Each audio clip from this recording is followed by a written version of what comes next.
Yoo harka fuunee akka jirtu kabajamtoota daawwattoota keenyaa kan daawwachaa jirtan biiftuu foundation qophii ardaa marii. Qophii ardaa marii keenya har'aatiin haala uummanni Oromoo yeroo ammaa kana keessa jiru, keessumaa haala uummanni Oromoo salaalee keessa jiru irratti marii kan goonu ta'an hanga xumura sagantaa keenyaatti nu hordofaa kan isin jedhu biiftuu foundation irraan Calanqoo Suleeti. Komeediyaan Abuyyi Aliyyi marii kana akka waliin gaggeessinuuf asitti argamu keetuuf hedduu galatoomii ulfaadhu siin jechuu barbaada. Egaa asumaan kallattimaan gama marii keenyaatti deemna. Mee uummanni Oromoo kun haalli uummanni Oromoo keessa jiru akkamiin ibsita? Haala uummanni Oromoodhaa keessa jiru miiraan ittiin ibsu baay'ee miira gaddaati. Waan nama gaddisiisu malee waan nama gammachiisu takkaayyuu argeen beeku ani Oromoon keenya yeroo hundaayyuu akka dhaladheen har'a gahe kunoo isumaa boo'u malee isa gammadee beeku hin argine. Baay'ee natti dhaga'ama, baay'een gadda haala hokkataa fi gaddisiisaa kana keessatti waan jedheetiin ibsullee nu wallaala. Dhugatti Oromoon haala gaddisiisaa isa hin madaalle keessatti kufee jira. Eenyutu kuffisee kan jedhuuf ammoo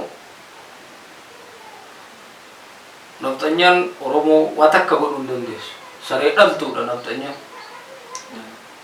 Gaafa Aduwaa birmadummaa Itoophiyaa kana eegsisuu fi gurraachonni Oromoo kuushii walgeettee deemtu bara nafxanyaan akka saree dhaltuu moggaarra deemtee dutuu malee seentee dhiirota Oromoo Kabaalchaa Saafuu Balaayii Zallaqaa Gabayyoo Gurmuu waliin seenanii bu'aan isaan buusan hin jiru. Nafxanyaan Oromoo mata akka godhuu hin dandeenye. Eenyutu Oromoo miidhagsiisaa jira? Ilmaan isaa warra isa eeguuf osoo hin taane kursii ofii eeggachuuf lubbuu saba isaanii baasanidha kan Oromoo miidhagsiisaa jiru akka ayyaadu. Maal jetta? Dhugaadha. Amarri Oromoo miidhuu hin dandeessu. Garuu sareen duubaan nama nyaatti. Kallattii dhufteetiin nama nyaata. Sitti fiigdee duubaan osoo ati hin beekne si ciniinti. Amarri sareedha. Kuma teette saree dhaltuudha. Homaallee gochuu hin dandeettu, homaallee ofii godhuu hin dandeettu. Kallattiidhaan bahanii akka dhiiraa si afur dhaabbatanii hin lolan. Lolas taanaan. Kan Oromoo miidhee Oromoodha. Warra garaaf jedhee biyya kana qabsan.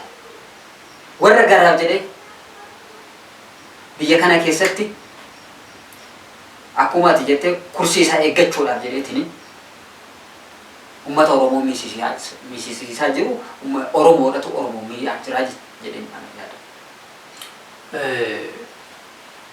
Kun kanuma fakkiin tokko illee hin jiru. Waan si ajaa'ibu yeroo baay'ee maal taajjaba beektaa? Uummanni Amaaraa kun federaala keessa haa jiraatanii, iddoo barbaadan haa jiraatanii, seektara barbaadan haa jiraatanii, ministeera keessa haa jiraatanii, yeroo hawaasni isaanii miidhame battala sanitti hariiroo mootummaa waliin qaban dhaabanii uummata sanii sagalee ta'u. Kenna kunoo teessoo isaatiif garaa isaatiif sagalee ta'uu malee abadan haadha isaatiifuu sagalee ta'uu Oromoo. Dhugaa si hima jechuudha. Takkuu beekte animaa hatuu dhabeef yoo walirratti qabsaa'an malee hanna dhaabaa walirratti hin qabsooftu Oromoo. Dhugaa si hima dhageeffadhu. Bakka caalaan taa'ee hatu san antafarraan dhaqee maaliif hin hanne? Bakka caalaan taa'ee hataaru sana caalaa gad buusee Ancalanqoomaa dhaqee hin hanneef kan walirratti qabsaa'u malee Oromoon hanna hambisee saba Oromoo fayyada. Namni walirratti qabsaa'u hin jiru Oromoo keessa. Kanan taajjabu. Warra teessoo ofii eegan malee warra saba eeganii miti Oromoon irra. Ani leenjii mana hidhaa ture 2016 akkuma beektu Sanqallee fe'amee haaromsa fudhachaa ture. Tigricha tokko jiru. Maal jedhe? Ganda 26 ol jedhe. Gandi yeroo ammaa kana Amaarri fudhatte Wallagga keessa. Kanamni tokko jiraatan tokko ka Oromoo keessa hin jirre ganda Oromoo keessaa yaafatte. የኦሮሚያ መንግስት የት ነበረ ኤስ ቱሬ ጀዴ ጋፈተቹ ኢሮ ሆጀታ ጅራ ይላል ilmi biyyi isaa asitti atis keenya caalaanis keenya ela shimallis keenya marroon keenya miti qe'ee ubii irratti walloltee ka wal daaressitu alagaa achi deebisu maltu ishii dho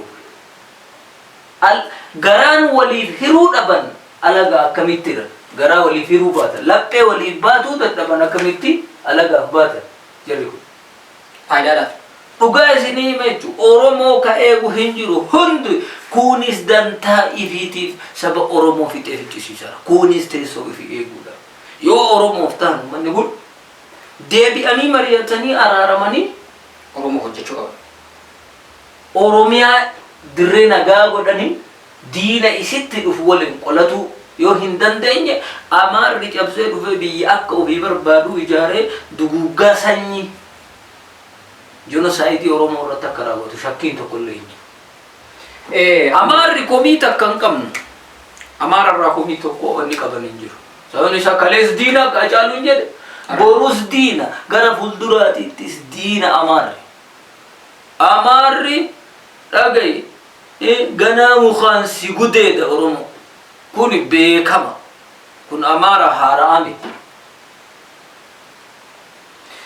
Amaara karra ofirra dhorkan cidhaan isii muranii cidhaan baafatu bakka argitanii cidhaan morma mura gata saree nyaachisan awwaalchisinaati amaara kanatta waan safuun bee adda maal jedhee jaalu addaggeen safuun beektu addarra dhaaban malee jarri addaggee adda jaraa tarsaasu amaara kan dhibee ta'e isa amaara osoo hin ta'in isan wal nyaanne kana saree wal nyaattu bineensanaatu jedhanii falmata malee amma akkuma jetti sirriidha naannoo oromiyaa keessatti godina wallaggaa keessatti sirriidha naannoon amaarri qabatee irra jiraatutu jira jedhama kun waan jiru waan dhageenyellee garuu kana dadhabeetu osoo hin taane mootummaan isaanatti irraa kaasuu dadhabeetu osoo hin taane dubbiin akka waan beekee achi qobsiisee fakkaata amma wanni deemaa jiru naannawa salaaleetti haati keenya kan gorra'amu ilmoon ishiidhaa kan gorra'amu daa'imni quxisuun mucaan xiqqaan fuudhaniitiin yoo ajjeefamu oromiyaa irratti diinni amaaraa qobsiisaniitiin oromoo yoo ajjeesisiisan warri biyya bulchaa jiru hooggantoonni biyyaa Itoophiyaa kamiin ijaaruuf deeman Itoophiyaa abjuuti qabsaa'ota ofiin jedhaa tura warri kaleessa achii dhufaniitiin har'a aangorra jiran guutuun iddoon isaanii nuti qabsaa'ota jedhaa turan kaleessa qabsaa'ota turan har'a eessa bu'an eessa jiran hantuuta bishaan bu'ee taa'ini mee asirratti Jawari gafa Aljazeeraan gaafate maal jedhe Itoophiyaaf dursa kennitama Oromoo nama Oromoo faristii jedhe Abiyyi ilma Oromooti waan kijiba namni haasa'u kanaa miti Abiyyi ilma Oromoo qulqullu garuu qabsaayaadhaa qo'atette qabsaa warri ofiin jedhan aangoorra kan jiran namni tokko qabsaa warrior jedhamu yoo saba isaatiif dantaa saba isaan eegin maalitti qabsaa'aa jedhama nama waan itti qabsaa'aa jedhamu garaa isaatti garaatti qabsaa'a garaa ofiitiif qabsaa'a malee qabsaa kamuu dursa kan kennu beenu saba ofiiti Abiyyi osoo Oromoon ta'in Itoophiyaa gonkumaa hin ta'u Itoophiyaallee miti osoo Oromoon ta'in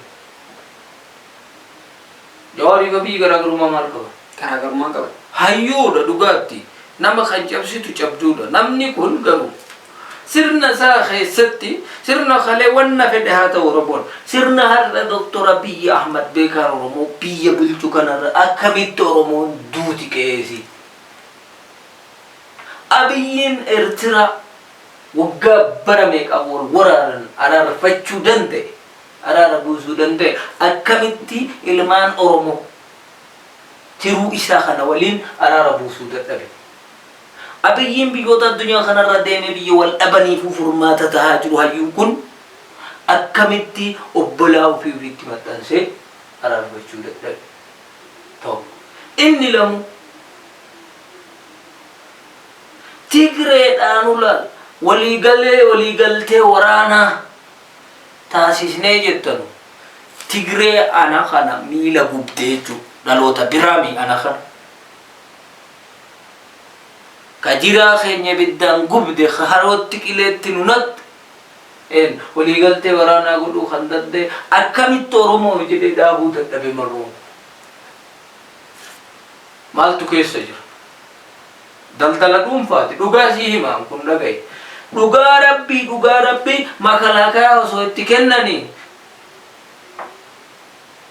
There is no independence of Oromia. Walabummaan Oromiyaa kaa jedhaa waggaa dheeraa fi nullee itti qabsaa turre sun.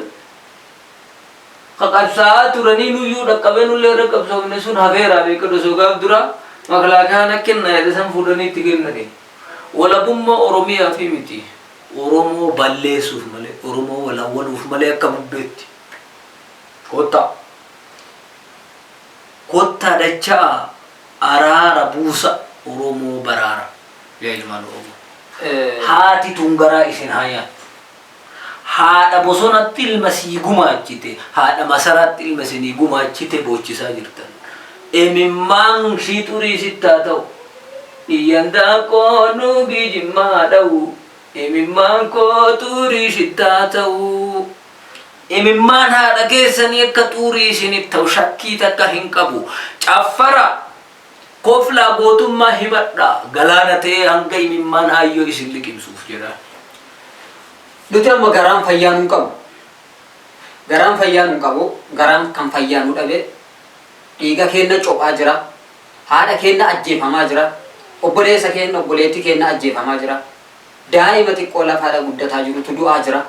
Kanaaf fayyaa hin qabnu sin jechuu barbaadeeti qabsaa'onni keenya warri kalee qabsaa'aa turtanillee kan har'a ammoo qabsoon keessan qabsoo biraa sin harkaa ta'e dhiisaarraa deebi'aa faayidaan keessan isin taafu faayidaan dhuunfaa isinitti taafu. Walaloo artist Alanqoo Suleemaan tokko isiniif hima. Yoo kan dhufe hundi ufumaaf hojjetu dafqa sabboonaatti yoo sobaan boqatu. Dafqa sabboonaatti hin boqatina. Dhiiga ilmaan keessanii dhiiga kichuu keessaniitti hin boqatina. Rabbiif jedha. Akkuma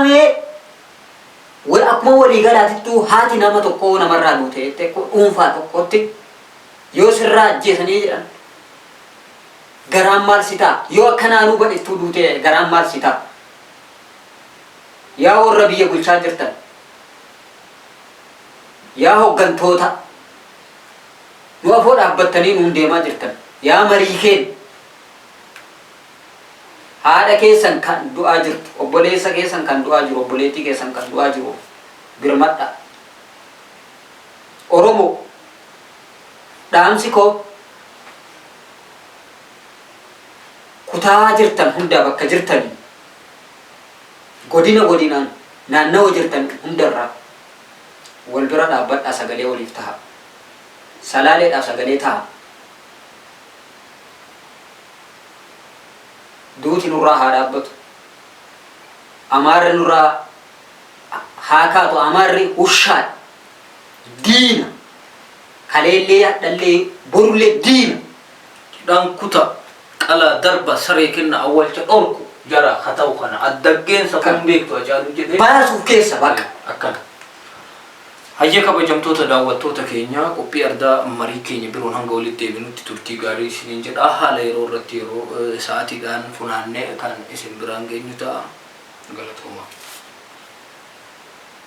Stop killing Oromo people, especially Salale people. Stop killing.